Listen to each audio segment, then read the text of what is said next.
Notre invité du jour.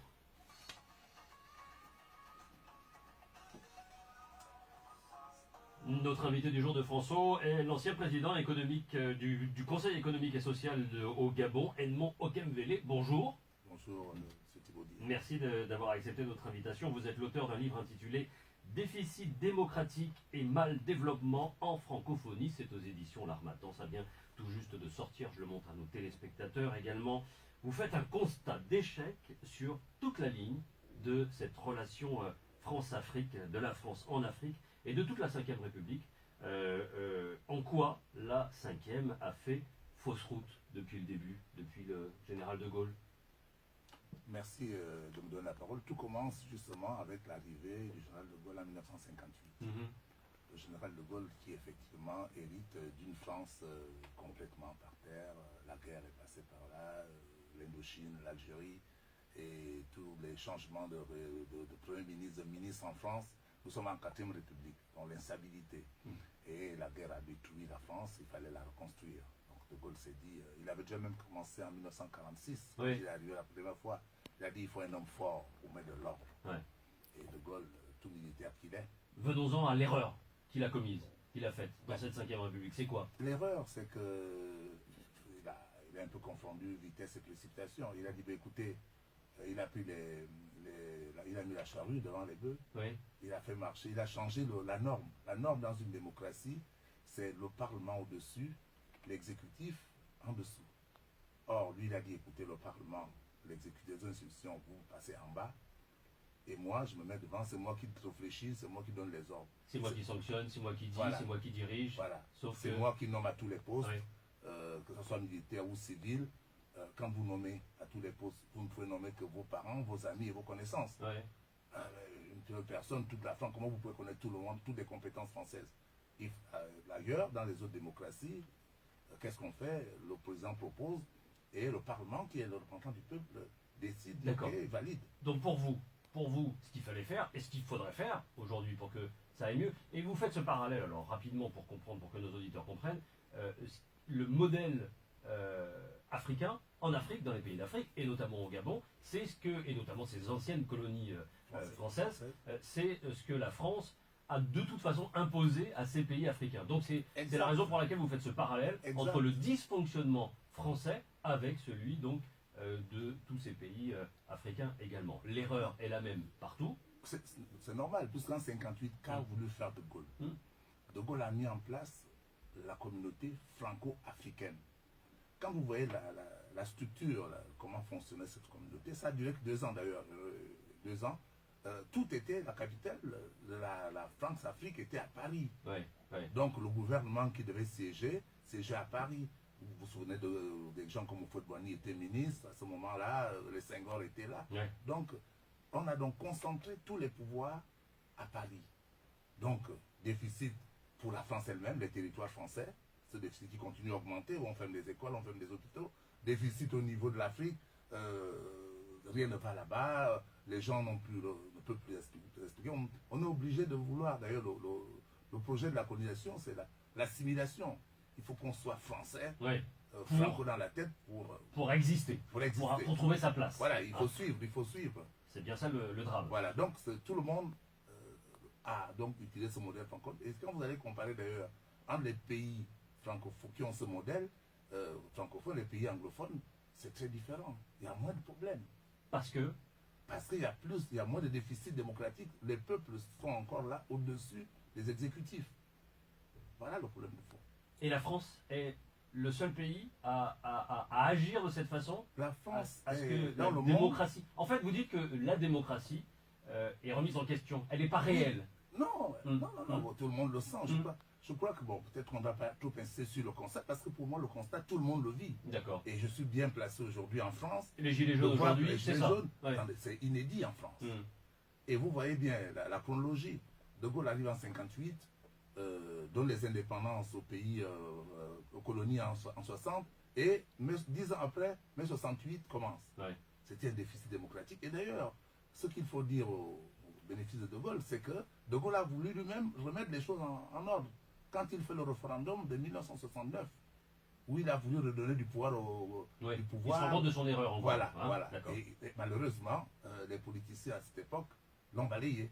Donc ça n'a plus eu lieu et c'est ça que nous payons aujourd'hui. Et vous argumentez donc tout cela avec, justement, en prenant des exemples, mai 68, les gilets jaunes aujourd'hui, pareil, le printemps arabe ou les conflits tribaux en Afrique. La pauvreté, l'immigration, ce n'est que ça. Comment voulez-vous que les gens savent que c'est Paris où il y a la lumière et on va continuer à vivre chez nous en Afrique? Non, toute personne, c'est humain, cherche la lumière. Donc veut venir là où il y a le pouvoir. Oui, là où il y a la lumière. Le pouvoir de réfléchir, le pouvoir de décider, le pouvoir d'agir. C'est dans les mains du président de la République, dans ce modèle. Je prends ces mouvements sociaux là, dont on a parlé, 68, Gilets jaunes, les printemps arabes, etc. Est-ce que ces conflits sociaux, ces revendications sociales ne sont pas nécessaires, ne sont pas utiles même dans une démocratie? Elles sont légitimes, c'est ça même la démocratie. Ouais. C'est le peuple qui... Vous voyez aujourd'hui le problème c'est quoi? C'est le déphasage qui est entre la volonté du peuple et la réponse que donnent les décisions, les actions des dirigeants. C'est ça que j'ai découvert dans mon livre. C'est qu'il faudrait qu'on reparte pour que le dirigeant qui vient là sache que moi je viens du peuple. Par exemple, vous voyez en Allemagne, Angela Merkel n'est pas élue par le peuple. C'est le Parlement où il y a la démocratie qui élit Angela Merkel. Vous voyez, quand De Gaulle amène le suffrage universel, il court-circuite tous les autres pouvoirs. C'est ça que nous payons aujourd'hui. Personne ne peut dire non. C'est vraiment, ça fait partie des revendications. Alors, des gilets jaunes actuellement, c'est exactement intrinsèquement, oui. C'est leur revendication, mais malheureusement, que font les dirigeants? Ils leur apportent une réponse qui ne correspond pas à leur demande. Prenez le cas du RIC. Le RIC que les gens veulent. Qu'est-ce qui s'est passé en 1968, en 1958? On dit, écoutez, vous êtes élu, vous venez, je vais être élu, je vous entendais par des élections tout à l'heure. Vous me disiez, puis vous me donnez un chèque en blanc. J'ai été élu pendant 5 ans, pendant mon mandat, vous avez un chèque à moi. Personne ne peut voir même le montant qu'on met sur le chèque. Et c'est ça, les gilets jaunes, eux, n'en veulent plus. Ils veulent que quand ils élisent quelqu'un, que cette personne puisse rendre compte. Or, l'article, je crois que c'est l'article 30 de la Constitution française, dit que le mandat impératif est nul. Ça veut dire quoi? Dès que vous êtes élu, c'est bye-bye. Je deviens le député de la République, je n'ai plus de compte à rendre. C'est ça le déficit démocratique.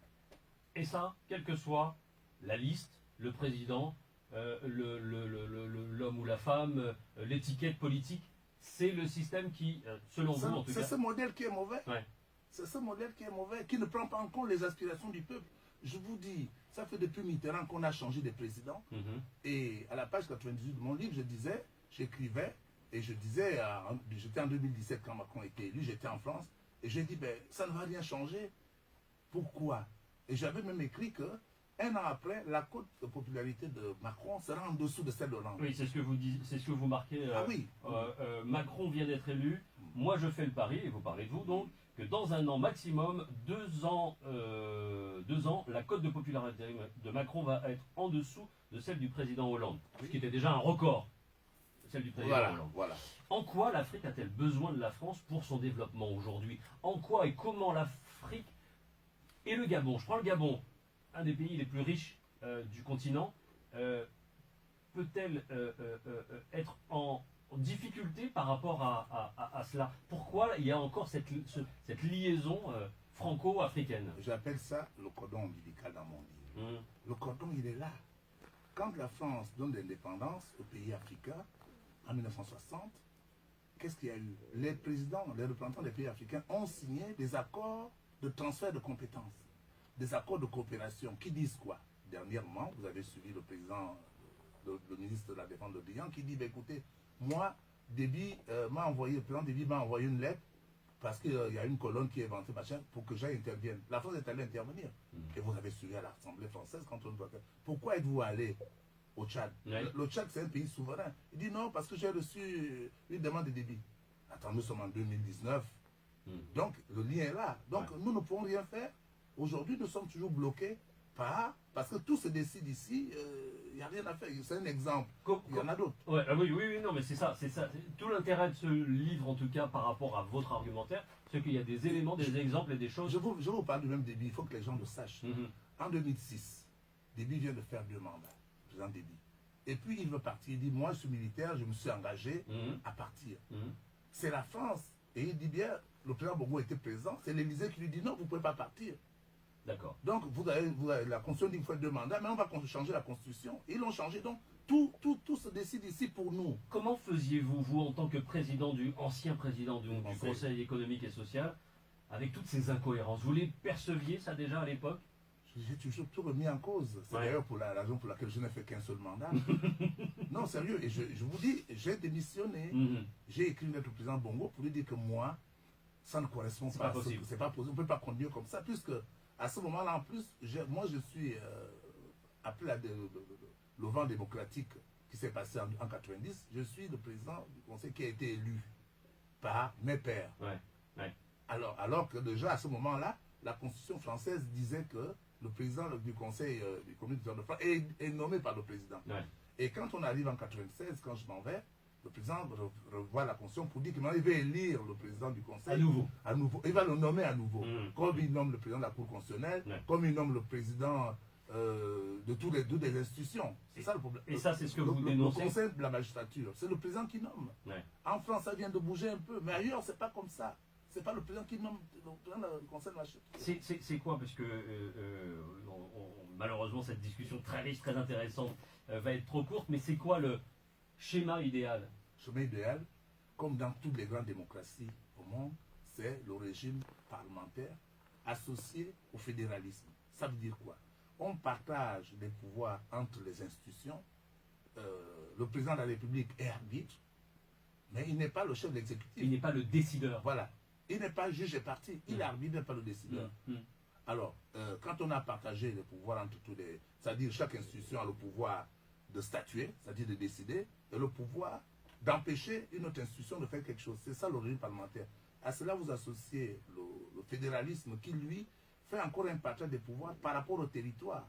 Si la France avait été fédérale, il n'y aurait pas ces territoires abandonnés. On ne fermerait pas toutes les écoles. Regardez dans les pays comme l'Espagne, vous n'entendez pas, on a fermé les écoles, on a fait ceci. Parce qu'ils font déjà, selon un modèle fédéral. La France est la seule à avoir ce schéma encore aujourd'hui. Vous pointez du doigt également la destruction des cultures et traditions africaines, comme les raisons de cet échec franco-africain, justement, aussi.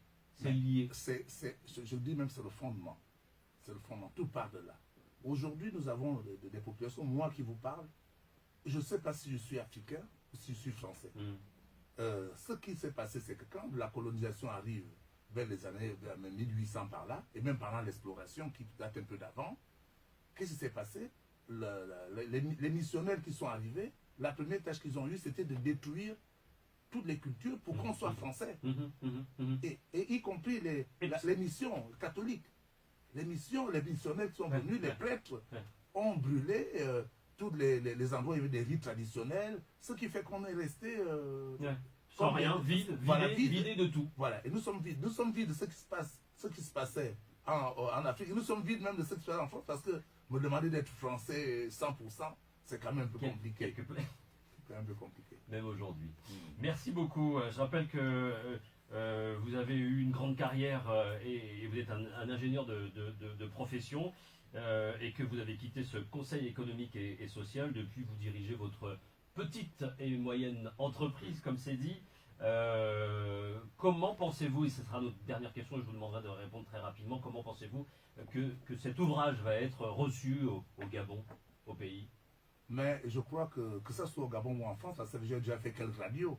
D'abord, il est bien reçu, le livre se vend très très bien, j'ai pas mal de retours. Je crois que c'est d'abord, les gens trouvent que c'est inédit. Habituellement, les gens qui viennent vous voir ici disent, écoutez, moi, faites-moi la promotion, je vais être président de la République du Gabon. Moi, non, je vous dis, changeons ce modèle d'abord, et puis vous verrez les résultats après. Et ce que je veux lancer, je veux dire aux gens, effectivement, de lire ce livre. Qu'on pousse les gens à le lire. D'ailleurs, derrière, il y a un disque qui va sortir, qui va résumer ce livre, parce que tous les gens, surtout les peuples qui sont aujourd'hui abandonnés, ces peuples-là n'ont pas forcément les moyens d'acheter un livre à 34 €. Donc, je fais un appel à tout le monde, et surtout pour les enfants, parce que... Raison pour laquelle on a fait cette émission aussi pour pouvoir divulguer au moins une partie de ce message, en espérant qu'il ait été compris. Et que mes frères qui sont... Vous savez où je pense, lisez ce livre, parce que je crois qu'il y a beaucoup de choses dedans, du point de vue même de l'histoire. Tout à fait, et c'est bien étayé. Merci beaucoup, Edmond Okemvele, d'avoir été notre invité d'aujourd'hui. C'est moi qui vous remercie.